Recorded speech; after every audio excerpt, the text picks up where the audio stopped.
काय काय काय प्रकार काय आहे? बलात्कार झाला आमच्या मुलीवर. कोर्टात केस सुरू होती. शेवटी काल तो निर्दोष सुटला आणि आज पहाटे आमची मुलगी सुटली. सोडायचं रे.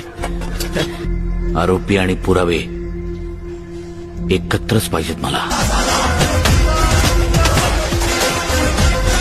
तायडे,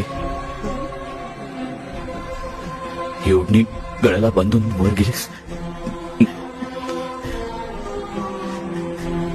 त्याऐवजी जर कमरेला बांधून दिंडी नाक्यावर आली असतीस ना, तर आज मी तुझ्यासाठी जे करतोय ते माझ्या समोर तूच तुझ्यासाठी केलं असतस.